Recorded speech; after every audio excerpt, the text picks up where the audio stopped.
Teoria Vygotskiana.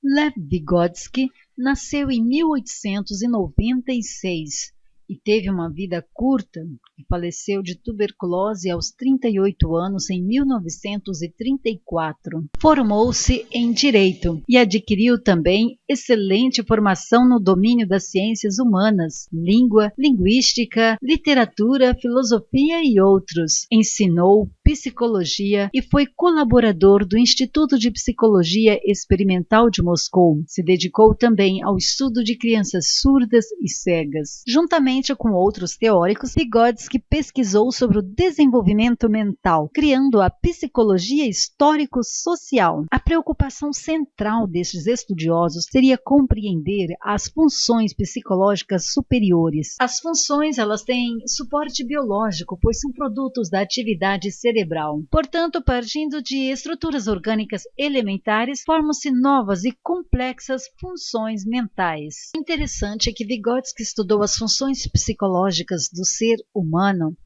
através de fenômenos psicológicos propriamente humanos, sem reduzi-los às meras articulações da psicologia animal. A psicologia histórico-social ou psicologia interacionista, ela ressalta a interação social, a dimensão histórica e a ferramenta cultural. Por isso é dito que o homem é um organismo vivo e o seu pensamento é construído num ambiente histórico e, em essência, social.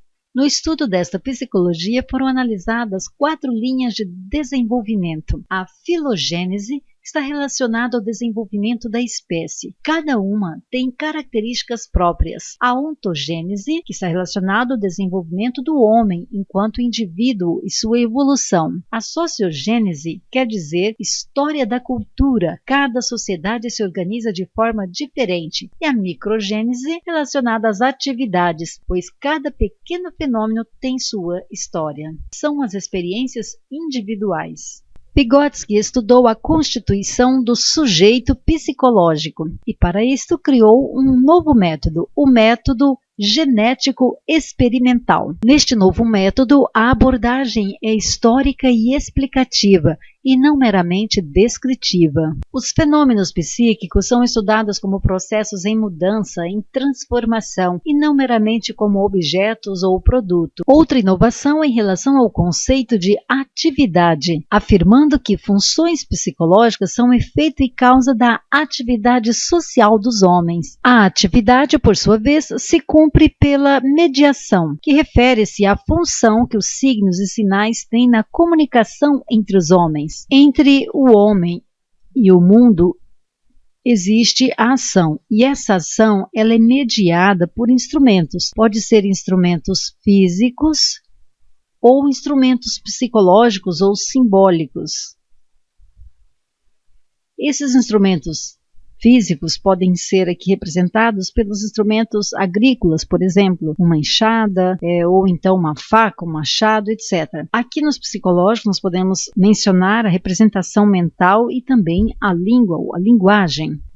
Em relação às funções psicológicas, nós temos as funções psicológicas elementares e as funções psicológicas superiores, mais complexas. Alguns exemplos das funções elementares são a atividade prática, a memória, atenção, percepção, mas com ausência de controle voluntário. Podemos citar como funções superiores o controle voluntário, a consciência, o discernimento, a intencionalidade. Tudo isto vai sendo desenvolvido através da atividade e também da mediação. É através da atividade ou da interação social e também da mediação das ferramentas simbólicas é que as funções superiores chegam à maturidade. Teoria vygotskiana envolve processo de internalização, ou seja, um processo dinâmico e dialético em que as relações sociais se transformam em novas funções psíquicas.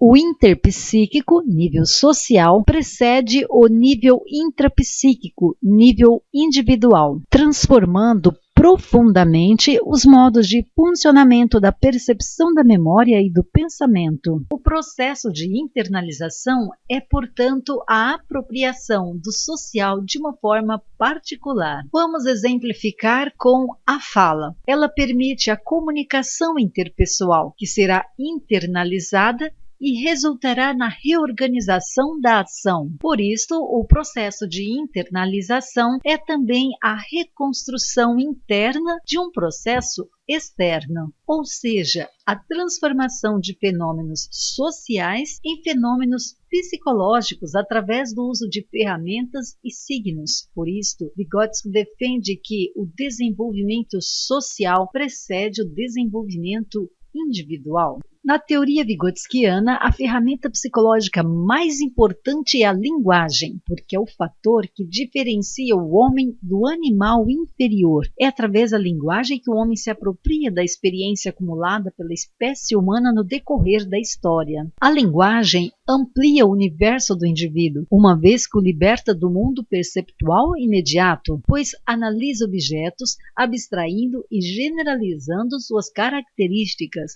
assim como introduzindo em um sistema de relações com outros objetos. Ela é um instrumento do pensamento e meio de comunicação. Sua função conceitual se desenvolve e se enriquece em estreita relação com a evolução dos processos psíquicos. Qual a influência da linguagem no desenvolvimento do pensamento? Eles têm raízes genéticas diferentes, mas a linguagem intervém no desenvolvimento intelectual desde o nascimento na sua interação com os adultos. Durante a evolução do pensamento e da linguagem, relações se estabelecem entre eles, modificando-os. A linguagem se torna intelectual e o pensamento verbal. A palavra dá forma ao pensamento, criando novas modalidades de atenção, memória e imaginação. O pensamento se torna simbólico e abstrato. O que o nosso teórico e pesquisador diz sobre o nível cognitivo da criança? Vamos exemplificar com a Maria e o João. A Maria tem 10 anos e o João também tem 10 anos. Esta é a idade cronológica. Os dois passaram por testes de desenvolvimento intelectual. Foi constatado que Maria tem 8 anos, segundo os testes aplicados. E João também tem 8 anos. Então, 10, idade cronológica, e 8 de desenvolvimento mental. Podemos dizer, portanto, que as duas crianças têm a mesma idade? Segundo os testes, sim. Mas esta idade está relacionada àquilo que a criança consegue resolver sozinha. Ao se propor a solução de problemas com ajuda ou assistência, as idades se diferenciaram. Uma criança apresentou o nível de 12 anos e outra um nível de 9 anos. A partir desta ideia, a teoria vygotskiana apresenta a zona de desenvolvimento proximal. Zona de desenvolvimento proximal é a distância entre o nível real e o nível potencial. No nível de desenvolvimento real, a criança soluciona problemas sozinha, por isso, solução independente de problemas. Já no nível de desenvolvimento potencial, ela soluciona, mas com a ajuda, orientação de um adulto ou de um companheiro que seja mais capaz. Por isto que, segundo Vygotsky, a pedagogia deve se orientar não pelo ontem, mas pelo amanhã do desenvolvimento infantil. E o que é dito sobre desenvolvimento e aprendizagem? Para ele, a aprendizagem, ela precede o desenvolvimento, porque a aprendizagem ativa o desenvolvimento e o faz progredir, pois favorece a apropriação de ferramentas culturais e conceitos científicos. Portanto, aprendizagem e desenvolvimento são distintos e interdependentes. E a chamada aprendizagem artificial é aquela construída pelo homem e fornecida pela cultura. Vejamos esta questão de 2011. Dentre as concepções sobre o processo de ensino-aprendizagem, destacam-se os estudos realizados por Vygotsky sobre aprendizagem e desenvolvimento. Nessa perspectiva, é correto afirmar que aprendizagem e desenvolvimento são mecanismos. Na letra A diz complementares, B independentes, C complementares e D independentes. Conforme nós vimos, Eles são interdependentes, se complementam. Então, letra B e letra D já estão descartados. Eles não são processos independentes. A letra A diz que complementares, pois quanto mais o sujeito ensina o outro, reelabora, incorpora e transforma seus modos de agir. E a letra C diz que são complementares, pois quanto mais o sujeito aprende com o outro, elabora, reelabora, incorpora e transforma seus modos de agir. Basta lembrarmos aqui da zona de desenvolvimento proximal, onde o aluno, a criança, pode aprender com o outro e, assim, desenvolver as suas funções psicológicas superiores. Portanto, está correto a letra C. A FAPEC, no ano de 2007, aplicou a seguinte questão. Vygotsky sustenta que a aprendizagem e o desenvolvimento humano dependem das relações que os indivíduos mantêm com o ambiente sociocultural em que vivem e especialmente do apoio dos indivíduos de sua espécie. Com base nesse pressuposto, desenvolveu o conceito de... Para resolver esta questão, é importante recordarmos este conceito de Vygotsky. É zona de desenvolvimento proximal, que é a distância entre o nível de desenvolvimento real e o nível de desenvolvimento potencial. Real, o que a criança já realiza sozinha, e potencial, aquilo que virá realizar com a ajuda de um adulto. Na letra A ocorre uma inversão dos termos, onde diz zona de desenvolvimento real seria zona de desenvolvimento proximal, que corresponde ao espaço de intervenção do outro nas tarefas. Na letra B diz área de desenvolvimento proximal, que corresponde ao processo de desequilibração. Este termo faz parte da teoria piagetiana, portanto, não da zona de desenvolvimento proximal. Item também incorreto. A letra C diz zona de desenvolvimento potencial. Aqui ocorreu apenas uma troca